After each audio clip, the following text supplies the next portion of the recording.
Bom dia, meus alunos, tudo bem? Aqui é o professor José Antônio.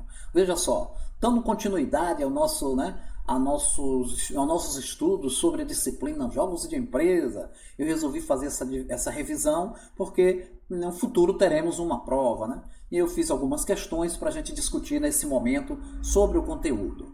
Veja só, em primeiro lugar eu trouxe esse exercício, né? Revisão. Preste atenção, vocês podem me acompanhar e contextualizar tudo isso aqui que a gente está falando junto com os conteúdos tanto do Blackboard Saga e também está no nossa plataforma Teams, entendeu? Vocês já viram, mas a gente quer fazer uma revisão para contextualizar todo o conhecimento. Veja só, primeira questão, vamos responder juntos comigo.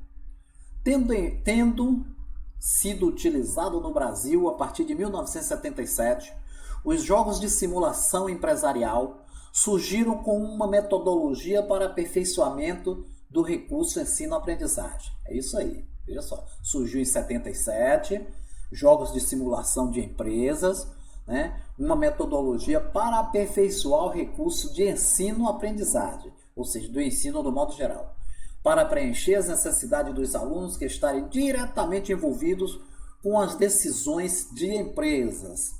Então, esses jogos de empresa foi criado, né, a partir de 1977, com a finalidade de preencher as necessidades dos alunos estarem envolvidos com as decisões das empresas. Então, esse jogo cria um mecanismo de você entender como funciona uma empresa.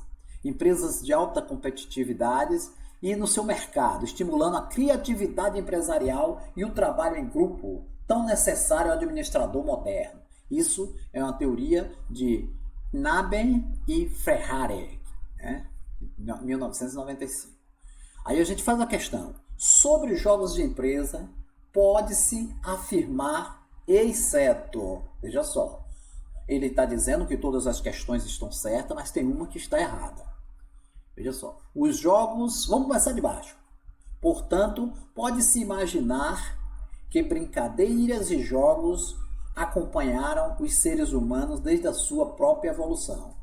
A questão D, ou seja, o item D, diz que os jogos e brincadeira é um processo que acompanha o ser humano desde o seu início, desde o seu crescimento, desde a sua evolução. A letra C, como uma heurística, a brincadeira é uma maneira de experimentarmos diversas situações e testar os seus limites. Claro que a brincadeira é testar limites. Os jogos é a função de testar limites, não é isso? A B, a brincadeira, um fenômeno diretamente relacionado com os jogos. É considerada uma estratégia natural de aprendizagem. Então, a brincadeira é uma estratégia natural. Desde criança a gente nasce, já começa a desenvolver e a gente continua com as brincadeiras. É importante para o nosso desenvolvimento. E a questão A.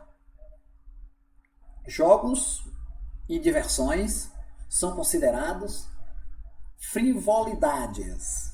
Quando ele diz frivolidades, o conceito de frivolidades é o quê? Besteiras, é que não tem nada, não tem valor, é que são coisas fúteis. Então, quando a gente pede que todas as respostas sobre jogos de empresa, pode afirmar, todas as respostas são certas, exceto, qual é a resposta? Vocês têm como responder? A letra A, não é isso? É a única que está errada, é a letra A. Jogos e diversões não são coisas fúteis, não são coisas sem valor. Então, quando o autor diz ali que ele chama atenção no início, que metodologia para treinar a competitividade, para conhecer mercado, para estimular a criatividade, então a gente vê todas essas questões, esses itens, desde o D que fala da evolução do ser humano, depois o C fala da experimentação de situações, testar limites, o B fala da brincadeira, o fenômeno natural, né? Que, né, com jogos considera estratégia natural de aprendizagem. E já a letra A, ele traz dizendo que jogos, diversões são frivolidades, coisas fúteis que não tem valor. Então essa é a questão errada, porque ele pede exceto. Vamos para a segunda questão, galerinha? Dá para entender, né? Segunda questão. Sobre a história dos jogos de empresa, pode-se afirmar que exceto. Veja só, ele diz que todas as questões estão corretas, e uma está errada, exceto. Em 1860, o empreendedor americano Milton Bradley, ao ser apresentado a um jogo de tabuleiro importado, percebeu um potencial de mercado para sua quase falida empresa gráfica. Veja só, vocês leram naquele texto no Blackboard que em 1860 o empreendedor, isso aqui é verídica, ele tem lá naquele texto lá, falando que Milton Bradley, ele viu um jogo de tabuleiro e percebeu um potencial de mercado para a sua empresa, para a empresa dele estava em situação difícil, fala toda a história, não é isso? Então essa questão é correta. Bradley, o autor, criou então o primeiro jogo da vida. Trata-se de um jogo com temática muito parecida com a de Jean Chopard, mas apresentando as noções americanas daquela época sobre moral, virtude e sucesso. Então a gente vê que essa questão está certa. E essa questão a gente vê lá no livro, ou seja, no nosso material, que o Bradley criou então o primeiro jogo da vida, toda essa história aí, não é isso? Parecido com o de Jean, e Chopard, tudo corretamente. A terceira questão. Nos anos 70 é criado o primeiro Spiel de Jacques, ou seja, jogo do ano em alemão, Spiel Jacques, idealizado como forma de incentivar e divulgar jogos de tabuleiro disponibilizados em língua alemã. Também correto, não é isso? Essa questão também correta. Tem lá no material, falando em 70, foi justamente isso aí, A letra D, essa que correta é a questão errada, Porém, a popularidade dos jogos de tabuleiro seria drasticamente afetada pelo advento dos videogames. Não foi. O videogame não atrapalhou os jogos de tabuleiro, não foi drasticamente afetado. Então, essa questão é a questão que você deve marcar. É que ela é a única errada. Quando ele diz, porém, a popularidade dos jogos de tabuleiro seriam drasticamente afetada pelo advento dos videogames. E que não foi, Continua no mundo, esse jogo de videogame, e continua também os tabuleiros. Então é o seguinte, gente, essas são questões que estão no Blackboard, aqueles exercícios que vocês fizeram. E aí eu trouxe para a gente contextualizar e que faremos uma atividade avaliativa, com esses conteúdos. Vamos na próxima questão. Inicialmente, o que é preciso entender, de acordo com a concepção de Piaget e dos critérios acerca do jogo no contexto do pensamento infantil? Ele faz um questionamento. Inicialmente, o que é preciso entender, de acordo com a concepção de Piaget e dos critérios acerca do jogo no contexto do pensamento infantil? Essa pergunta está bem clara aí, está bem tranquila. Quando ele fala que, de acordo com Piaget, os jogos têm a ver com a socialização e diversão, tem a ver com a afetividade e colaboração, assimilação e acomodação, organização e personalidade. Veja só, aí eu peço ali embaixo, explique, entendeu? Aí, o que é que você vai ver? Eu trouxe a resposta aqui, nesse próximo slide. Olha aqui. Resposta, letra C. Assimilação e acomodação. Aí quando eu peço, explique, por que isso, professor?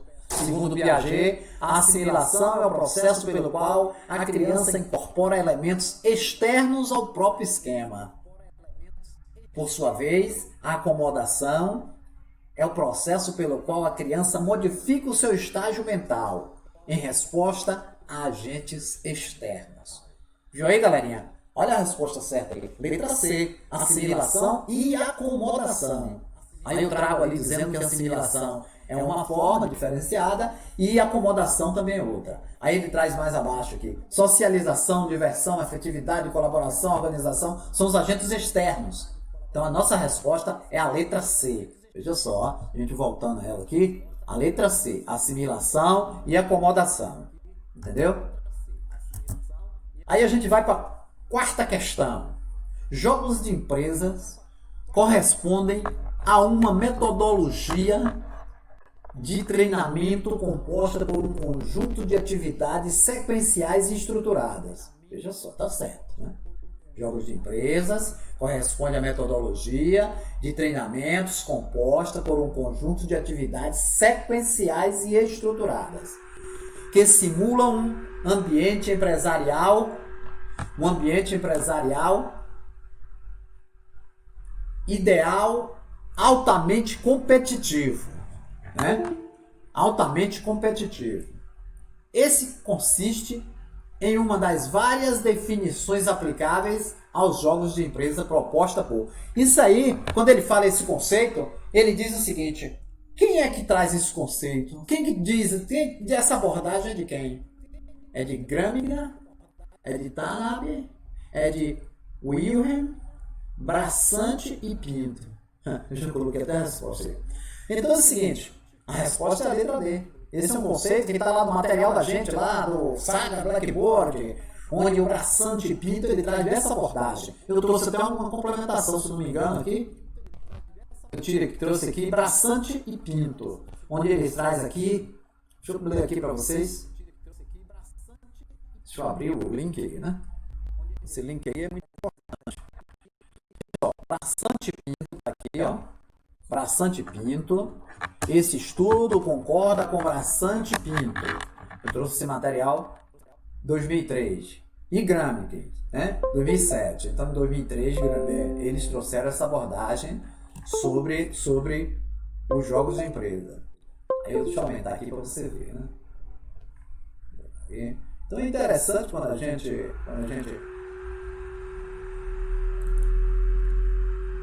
aborda esses temas, essas questões, para contextualizar com vocês, né? Aí eu trago assim, aqui, ó. Para Bracante e Pinto 2003, eles percebem nos jogos a capacidade de suscitar no treinamento, no treinando o desejo de aprender. Então, é uma abordagem que esses dois autores trazem, que o jogo percebe nos jogos a capacidade de suscitar no treinamento, ou seja, treinando o desejo de aprender. Entendeu? Então, isso aí fica claro que a gente, né, tá nessa... Qual é a realidade desses autores? Então a resposta é a letra D, não é isso? Voltando, olha lá, letra D. Quinta questão. A estrutura básica de um jogo de empresa é composta por alguns elementos, dentre os quais está o manual sobre o manual. É correto afirmar. Então ele diz o seguinte, que a estrutura básica de um jogo de empresa é composta por alguns elementos, dentre eles os quais está o manual. Claro, que a estrutura básica do jogo, claro que vem o manual. Todos os materiais de empresas, todos os materiais, qualquer equipamento que você compre, traz um manual. Né? E o jogo não é diferente do jogo de empresa. Aí ele pergunta, sobre o manual é correto afirmar que realiza cálculos necessários, na letra A, para a apuração dos resultados obtidos pelos jogadores. O manual realiza cálculos? Corresponde aos agentes ou grupos integrantes do jogo. O manual são os agentes? Também não é isso? Orienta e coordena a equipe, apurando ou fornecendo resultados e feedbacks. O manual orienta, o manual coordena equipes, apura e fornece feedbacks. Então, a nossa resposta está na letra D. Olha aí o que o manual faz.